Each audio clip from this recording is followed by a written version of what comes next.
Salut tout le monde, j'espère que vous êtes en bonne humeur. Aujourd'hui, je vais vous proposer une leçon de grammaire. Il s'agit de la subordonnée circonstancielle de conséquence. On va commencer par une brève définition.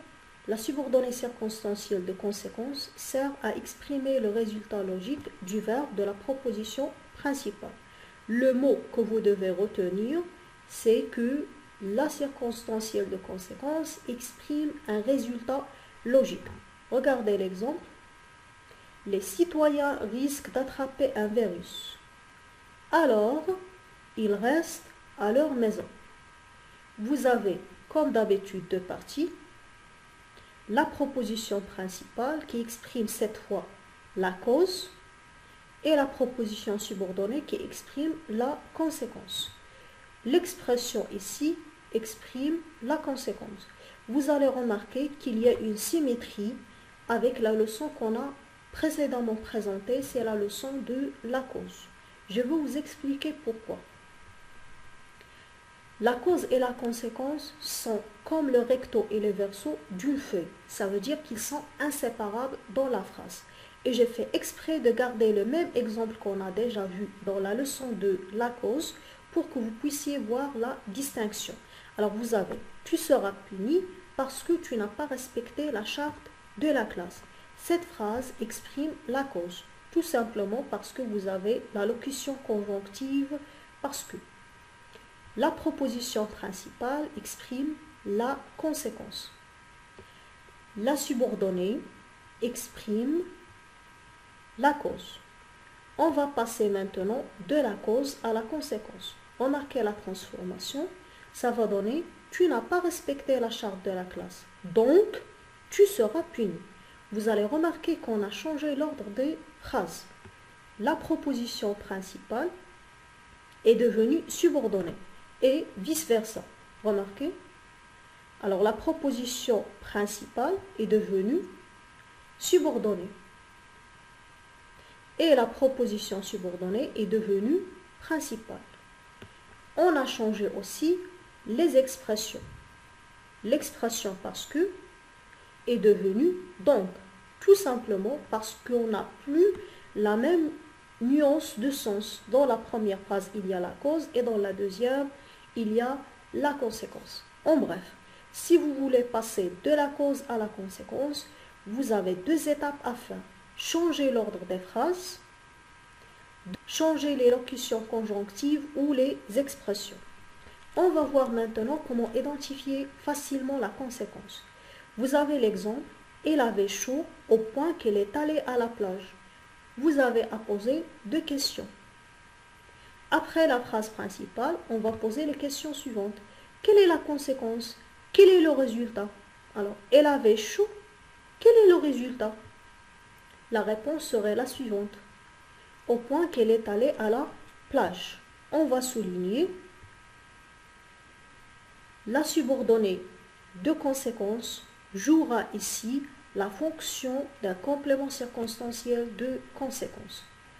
On va voir maintenant comment construire une subordonnée de conséquence. Vous allez proposer une proposition principale. Vous avez ici, j'ai fait un régime. Et on va poser la question suivante. Quel est le résultat? Ça peut être que je vais maigrir. Peut-être que je vais me porter bien.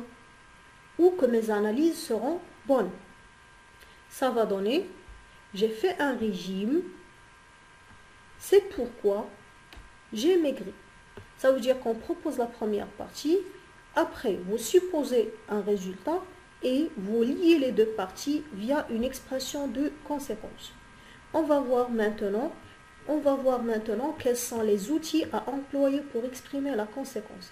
J'ai essayé au maximum de regrouper toutes les expressions dans le tableau pour que vous puissiez faire la distinction entre les expressions et les modes employés pour exprimer la conséquence. Vous pouvez employer l'indicatif avec les expressions suivantes. Comme dans l'exemple, nous avons révisé de telle sorte qu'on a tout compris. Ou le subjonctif avec les expressions suivantes. Et je vais signaler ici qu'il y a une ressemblance entre l'expression de sorte que, de manière que, et de telle sorte et de telle manière que. Avec l'expression telle, vous employez l'indicatif. Les expressions sont telles demandent le subjonctif. Il y a aussi bien sûr l'infinitif qui peut être employé par des prépositions formées avec des prépositions. Quand vous avez à point de, assez pour, trop pour, et j'ai fait exprès de marquer en rouge les prépositions. Mais quand est-ce que vous utilisez bien sûr ces prépositions? Lorsque vous avez le même sujet, comme dans l'exemple, elle est trop petite pour sortir seule avec ses amis.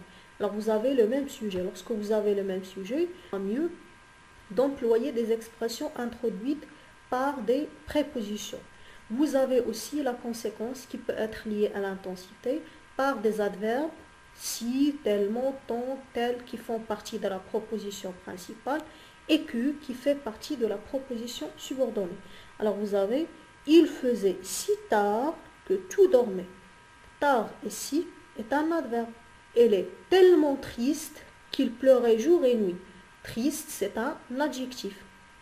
Elle avait une telle pluie que les rues étaient encombrées. Pluie ici, c'est un nom. Et vous allez remarquer que les expressions sont toujours séparées, soit par un adjectif, soit par un adverbe, soit par un nom. On peut employer aussi d'autres expressions. Alors vous avez par conséquent, c'est pourquoi. Ce sont des expressions en réalité qui sont très simples et plus faciles à employer. Alors vous avez, tu as beaucoup travaillé, par conséquent, tu vas réussir. Donc, alors qu'ils sont plus employés à l'oral, il n'a pas du tout pris de repos, alors elle est crevée. Du coup, résultat total qui font partie du registre familier, ça veut dire qu'on peut les employer seulement à l'oral. J'ai pas entendu le réveil, du coup j'étais en retard. Et là, bien sûr, on n'a pas mentionné la première partie de la négation parce que ça fait partie du registre familier. On va passer maintenant pour faire un exercice. Alors, lier les deux propositions de manière à exprimer la conséquence avec l'expression entre parenthèses. Et même dans la question, vous avez l'expression de conséquence de manière à suivi de l'infinitif. Allez, on va commencer par l'exemple 1. Elle était bavarde, tout le monde l'évitait. L'expression proposée que vous devez employer, c'est si que. Si que s'emploie avec l'adjectif. Alors, on va souligner tout d'abord la conséquence. Elle était bavarde, c'est la cause, la conséquence, tout le monde l'évitait. Okay? On va aussi attirer l'attention à l'adjectif bavard. L'expression encadre l'adjectif. Ça va donner elle était si bavarde que tout le monde l'évitait. Si s'emploie avant, que s'emploie après.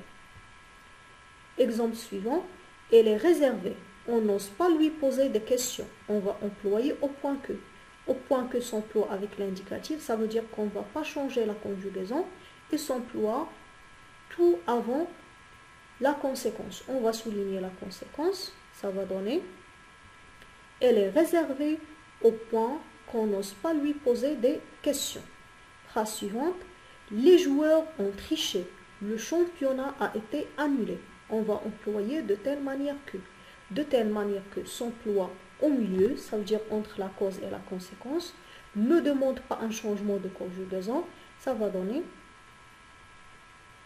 les joueurs ont triché de telle manière que le championnat a été annulé. On n'a rien changé, tout simplement l'expression s'emploie entre la cause et la conséquence. Phrase suivante. La neige est tombée. On peut faire le ski. On va employer de manière que. Et j'attire l'attention qu'il y a une grande différence entre de telle manière que et de manière que. Et employer sans tel, on emploie le subjonctif. De manière que demande le subjonctif. Alors on va essayer de conjuguer le verbe pouvoir. Ça va donner la neige est tombée de manière qu'on puisse faire le ski. Ça, c'est le subjonctif du verbe pouvoir. Exemple, il n'a pas travaillé toute l'année. Elle a échoué à ses examens. On va employer l'expression au point 2. au point 2 s'emploie lorsqu'il y a le même sujet. Alors, et vraiment, vous avez le même sujet, il, dans la proposition principale, il aussi dans la phrase qui exprime la conséquence. Alors, on va employer l'infinitif, ça va donner il n'a pas travaillé toute l'année au point d'échouer. On a supprimé le sujet et on a changé la conjugaison. Au point d'échouer à ses examens. Alors, la leçon a touché à sa fin. Je vous laisse pour refaire l'exercice. À la prochaine.